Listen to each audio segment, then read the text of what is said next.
Good morning and welcome back to yet another vlog. എൻ്റെ mic പ്രശ്നമായിരിക്കുകയാണ്, അതുകൊണ്ട് ഞാൻ headphone വെച്ചിട്ട് ആണ് വോയിസ് ഓവർ കൊടുക്കുന്നത്. അപ്പം വോയിസ് ക്ലാരിറ്റിക്ക് ചിലപ്പം എന്തെങ്കിലുമൊക്കെ പ്രശ്നം കാണുമായിരിക്കും. Please bear with me. ഞാൻ കുറച്ച് വൈകിയായിരുന്നു അന്നത്തെ ദിവസം എണീറ്റത്. ബിക്കോസ് ബ്രേക്ക്ഫാസ്റ്റിന് എനിക്ക് കാര്യമായിട്ടൊന്നും ചെയ്യാനില്ല. എൻ്റെ ലാസ്റ്റ് വ്ളോഗ് കണ്ട ആൾക്കാരായിരുന്നെങ്കിൽ മനസ്സിലായിട്ടുണ്ടാവും. എൻ്റെ ലാസ്റ്റ് വ്ളോഗിൽ ഞാൻ ഓൾറെഡി ബ്രേക്ക്ഫാസ്റ്റിന് ഉള്ള പ്രിപ്പറേഷൻ നേരത്തെ ചെയ്ത് വെച്ചിട്ടുണ്ടായിരുന്നു. അപ്പം ഇന്നത്തെ ബ്രേക്ക്ഫാസ്റ്റ് മെനുവിൽ വരുന്നത് ഇഡ്ഡലിയും സാമ്പാറുമാണ്. തലേന്ന് ഉച്ചയ്ക്ക് സാമ്പാർ വെച്ചപ്പോൾ തന്നെ ഞാൻ അപ്പോൾ തന്നെ വിത്തിൻ 1-2 hours ഉള്ളിൽ തന്നെ സാമ്പാർ ഫ്രിഡ്ജിൽ വെച്ചിട്ടുണ്ടായിരുന്നു, ചൂടാറി അപ്പം തന്നെ. അങ്ങനെ വെക്കുമെങ്കിൽ നമ്മൾ ഫ്രിഡ്ജിൽ തന്നെ 2-3 days ഒരു കേടും കൂടാതെ ഒരു പ്രശ്നമില്ലാതെ നിൽക്കും കേട്ടോ. പക്ഷേ അതേസമയം നിങ്ങൾ രാത്രിയാണ് സാമ്പാർ ഫ്രിഡ്ജിൽ വെക്കുന്നെങ്കിൽ അത് ചിലപ്പോൾ കേടാവാൻ ചാൻസ് ഉണ്ട്. ബിക്കോസ് വെജീസ് പെട്ടെന്ന് കേടായിപ്പോവും. അപ്പം രാവിലെ വന്ന ഉടനെ ഇഡ്ഡലി ആയതുകൊണ്ട് നമുക്ക് വേറെ ചപ്പാത്തി പരത്താനോ അങ്ങനത്തെ ഒരു പരിപാടി ഇല്ലല്ലോ. അപ്പോൾ പെട്ടെന്ന് നമുക്ക് കാര്യങ്ങളൊക്കെ കഴിയും. അപ്പം if you are A working mother അല്ലെങ്കിൽ പെട്ടെന്ന് അടുക്കള പണി തീർക്കണം എന്നുള്ള ആളാണെങ്കിൽ ഇങ്ങനെ നമുക്ക് 2 days ബ്രേക്ക്ഫാസ്റ്റ് ഇങ്ങനെ നമുക്ക് പ്ലാൻ ചെയ്തിട്ട് നേരത്തെ ചെയ്യുവാണെങ്കിൽ ഒരു ദിവസത്തെ ലഞ്ചിൻ്റെ കറിയും പിന്നെ നെക്സ്റ്റ് 2 days ബ്രേക്ക്ഫാസ്റ്റും സെറ്റാണ്. ജസ്റ്റ് ഒന്നും ദോശയ്ക്കുള്ളത് നമുക്ക് ഇങ്ങനെ പുതിർത്ത് വെച്ചാൽ മതിയോ. അപ്പോൾ ആദ്യം തന്നെ ഇഡ്ഡലി ആണ് ആക്കുന്നത്. ഇഡ്ഡലിക്കുള്ള വെള്ളം വെച്ചിട്ടുണ്ട്, സാമ്പാർ ഉണ്ട്. പിന്നെ ഇഡ്ഡലി ആവുന്ന സമയം നമുക്ക് സൈഡ് ബൈ സൈഡ് ജസ്റ്റ് ഒന്നും ചമ്മന്തിക്കുള്ളത് ചെയ്തെടുക്കാം. പിന്നെ if you are a new subscriber or ഈ വ്ലോഗ് ആദ്യമായിട്ട് കാണുന്ന ഒരാളാണെങ്കിൽ my name is Farzana, I am a toddler mom and a working mother. ഞാൻ യൂഷ്വലി എൻ്റെ വ്ലോഗ്സ് കൂടി എളുപ്പത്തിൽ നമുക്ക് ഈസി ആയിട്ട് കുക്കിംഗ് തീർക്കാനും പെട്ടെന്ന് കുക്കിംഗ് കഴിയാനും ഇങ്ങനെ പ്രോപ്പർലി പ്ലാൻ ചെയ്തിട്ട് ചെയ്യുകയാണെങ്കിൽ എങ്ങനെ നമുക്ക് മാനേജ് ചെയ്യാനും പറ്റും, ടൈം മാനേജ്മെൻറ്റ്, അതിനെപ്പറ്റിയാണ് സംസാരിക്കുന്നത്. ഇഷ്ടപ്പെടുവാണെങ്കിൽ give A thumbs up and നിങ്ങളുടെ അഭിപ്രായങ്ങൾ കമൻറ്റ് സെക്ഷനിൽ പറയുക.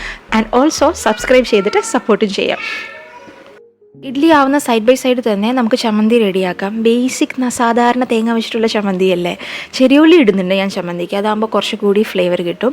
ചെറിയുള്ളി, ഇഞ്ചി, തക്കാളി അല്ല, കരിവേപ്പില, പിന്നെ വന്നിട്ട് പച്ചമുളക് എല്ലാം കൂടി ജസ്റ്റ് ഒന്ന് പേസ്റ്റ് പരുവത്തിലാക്കി എടുക്കുക. പിന്നെ ഒരു മുളകും പിന്നെ കടുക് ഇട്ടിട്ട് താളിച്ചാൽ മതി.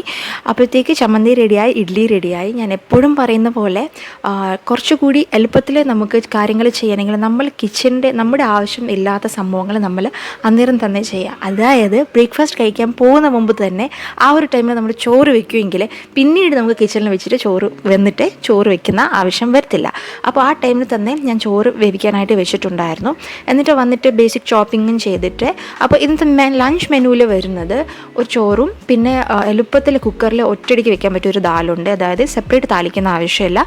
പിന്നെ വന്നിട്ട് മീൻ പൊരിച്ചതും. അപ്പോൾ ദാലിനുള്ള കുറച്ച് എണ്ണയും കുറച്ച് നെയ്യും ഇട്ടിട്ട് അതിന് മുകളിൽ കടുക് താളിച്ചു.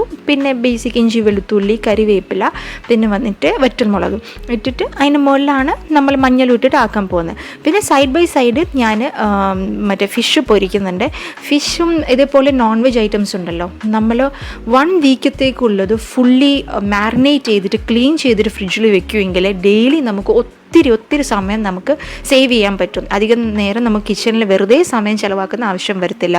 വീക്ക്ലി ഒരു അരമണിക്കൂർ പരിപാടി പോലും ഇല്ല. നമ്മൾ പ്രോപ്പർലി പ്ലാൻ ചെയ്തിട്ട് നമ്മൾ അന്നത്തെ ലഞ്ച് മെനു എന്തൊക്കെയാണ്, നെക്സ്റ്റ് ഡേത്തേക്കുള്ള ഏതൊക്കെ ഐറ്റംസാണ് നമുക്ക് ഡിന്നറിന് വേണ്ടത്, എല്ലാം നോൺ വെജ് ഐറ്റംസും മെയിൻലി നമ്മൾ മാരിനേറ്റ് ചെയ്തിട്ട് ഫ്രിഡ്ജിൽ വെക്കുകയാണെങ്കിൽ പിന്നെ നമ്മൾ കിച്ചണിൽ വന്ന സമയത്ത് അത് എടുത്ത് വെക്കുകയാണെങ്കിൽ കുക്ക് ചെയ്യാനാകുമ്പോൾ അതൊന്നും അതിൻ്റെ ഐസും പോയിട്ടുണ്ടാവും കേട്ടോ.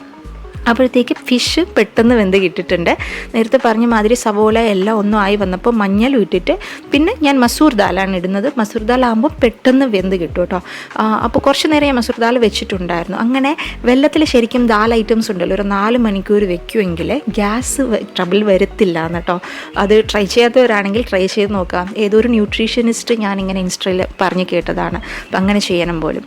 അപ്പം നമ്മൾ സൈഡിൽ മീൻ പൊരിച്ചത് കഴിഞ്ഞിട്ട് പിന്നെ പച്ചക്കറിക്കുള്ളതാണ് വെക്കുന്നത്. ഇന്ന് ബേസിക് ആയിട്ടുള്ള പൊട്ടറ്റോയും ക്യാരറ്റും വെച്ചിട്ടുള്ള ഒരു തോരനാണ് വെക്കുന്നത്. അപ്പം എളുപ്പത്തിൽ ഇതാകുമ്പോൾ വലിയ പണിയൊന്നും ഇല്ല. ചെറുതായിട്ട് ചോപ്പ് ചെയ്തിട്ട് ഇങ്ങനെ വെക്കുമെങ്കിൽ നമുക്ക് പെട്ടെന്ന് കഴിയും കേട്ടോ. അപ്പോൾ എനിക്ക് 2 സ്റ്റവാണ് ഉള്ളത്. അപ്പോൾ അതിനനുസരിച്ച് ഞാൻ ഒന്ന് വെന്തുകൊണ്ടിരിക്കുമ്പോൾ തന്നെ ഇപ്പം മീൻ പൊരിക്കുന്ന സമയമാണ് ഞാനിങ്ങനെ ചോപ്പ് ചെയ്തത് വെജിറ്റബിൾസ്. അപ്പോൾ അങ്ങനെ പ്ലാൻ ചെയ്തിട്ട് നമ്മൾ ചെയ്യുമെങ്കിൽ പെട്ടെന്ന് നമുക്ക് കഴിയും. പിന്നെ ഡിന്നറിന് ഇന്ന് ഈസി ആയിട്ട് ഉണ്ടാക്കാൻ പറ്റിയ ഒരു ചൈനീസ് ഗ്രേവിയിൽ ചിക്കനാണ് വെക്കുന്നത്. അടിപൊളി അടിപൊളി ടേസ്റ്റാണ്, ഒരു ചില്ലി ചിക്കൻ്റെ ഫ്ലേവറാണ്. എന്തായാലും നിങ്ങൾ ട്രൈ ചെയ്ത് നോക്കുക കേട്ടോ. അപ്പോൾ ഇതുണ്ടാക്കാനായിട്ട് എണ്ണയിൽ ആദ്യം നല്ലോണം ഗാർലിക് ഇടണം, എന്നിട്ട് ഇതിന് മുകളിൽ ചിക്കൻ ഇട്ട് കൊടുക്കുക, ഉപ്പിട്ട് കൊടുക്കുക, എന്നിട്ട് നമുക്ക് മറ്റേ സോസ്, അതായത് എന്താ പറയുക, സോയ് സോസ് അല്ലേ, സോയ് സോസ് ഇട്ടിട്ട് നന്നായിട്ടൊന്ന് മിക്സ് ചെയ്യുക. എന്നിട്ട് നമുക്ക് ഇതിൻ്റെ മുകളിൽ മറ്റേ ഗ്രീൻ അനിയൻസ് അല്ലേ, സ്പ്രിങ് അനിയൻസ്, അതിൻ്റെ വൈറ്റ് പാർട്ട്, അതായത് എൻഡിൽ കുറച്ച് വൈറ്റിഷ് ആയിട്ട് കുറച്ച് വലുതായിട്ട് കിട്ടും, ആ ഒരു ഗ്രീനും വൈറ്റും മിക്സായി വരുന്നത്, അത് ഇട്ടിട്ട് അടച്ച് വെച്ചിട്ട് ചിക്കൻ വേവുന്ന വരെ വേവിച്ചെടുക്കുക. അപ്പോൾ ആ ടൈമിൽ പിന്നീട് ഇതിന് ഇടാനുള്ള കുറച്ച് വെജീസ് ഉണ്ട്, അതായത് ബെൽ പെപ്പേഴ്സ്. എൻ്റെ കയ്യിൽ ഇപ്പം മഞ്ഞ മാത്രമേ ഉള്ളൂ, അത് ഒട്ടും നിർബന്ധമല്ല. മറ്റേ ക്യാപ്സിക്കം ആണെങ്കിൽ, ഗ്രീൻ ക്യാപ്സിക്കം ആണെങ്കിൽ അതിട്ട് കൊടുക്കാം. എന്നിട്ട് സവോള. പിന്നെ ഇതിന് മേലെ ഇടാനായിട്ട് ഒരു സോസ് നമ്മൾ റെഡിയാക്കണം, അതായത് തക്കാളി സോസ് അല്ലേ, ടൊമാറ്റോ സോസും പിന്നെ വന്നിട്ട് കുറച്ച് റെഡ് ചില്ലി പൗഡറും മിക്സ് ചെയ്തിട്ട് നമ്മൾ അതിന് മുകളിൽ ഇട്ട് കൊടുക്കാം. അപ്പോൾ ആ ഒരു ടൈം നമ്മൾ പൊട്ടിട്ടു, അതായത് പച്ചക്കറി വെന്തിക്കിട്ടിട്ടുണ്ട്. നൈറ്റിൽ നമ്മൾ ഈ കറിയുടെ കൂടെ ഉണ്ടാക്കാൻ പോകുന്നത് ചപ്പാത്തിയാണ്, ഇല്ലെങ്കിൽ നൂഡിൽസ് വേണമെങ്കിൽ നിങ്ങൾക്ക് ട്രൈ ചെയ്യാം. അപ്പം നമ്മുടെ ചിക്കൻ വെന്ത് കിട്ടിയിട്ടുണ്ട്. ആ ഒരു ടൈമിലാണ് സവോളയും ബെൽ പെപ്പേഴ്സും ഇട്ട് കൊടുത്തിട്ട് ആ സോസ് ഒഴിച്ച് കൊടുക്കുന്നത്. എന്നിട്ട് ആവശ്യത്തിന് വെള്ളം ഒഴിച്ച് കൊടുക്കുക. വെള്ളം ഒഴിച്ചിട്ട് ഹൈ ഫ്ലെയിമിലിട്ട് നന്നായിട്ട് വേവിക്കുക. കുറച്ചുകൂടി സോയ് സോസ് ഞാൻ ഇട്ട് കൊടുത്തിട്ടുണ്ട്. സോയ് സോസിൽ ഉപ്പുണ്ടാവും, അപ്പം എപ്പോഴും ഉപ്പിടുമ്പോൾ ശ്രദ്ധിക്കുക. എന്നിട്ട് കുറച്ച് കോൺഫ്ലവർ ഇട്ടിട്ട് നമ്മുടെ സ്പ്രിങ് ഒണിയൻ ഇട്ടാൽ ഇത് റെഡിയായി. ഈ കറിക്ക് നിങ്ങൾക്ക് ഇങ്ങനെ സെപ്പറേറ്റ് ചിക്കൻ പൊരിച്ച് ഇങ്ങനെ എടുക്കുന്ന ആവശ്യമൊന്നുമില്ല. അടിപൊളി ടേസ്റ്റാണ്, പക്ക നമ്മുടെ ഒരു ഗാർലിക് ചിക്കൻ്റെ ടേസ്റ്റാണ്. നല്ലോണം ഗാർലിക് ഇടണം കേട്ടോ. പക്ഷേ അപ്പോൾ അത്രയേ ഉള്ളൂ. ഇങ്ങനെ പ്ലാൻ ചെയ്തിട്ട് ഡിന്നറും ലഞ്ചും ബ്രേക്ക്ഫാസ്റ്റൊക്കെ പ്രിപ്പയർ ചെയ്യുക.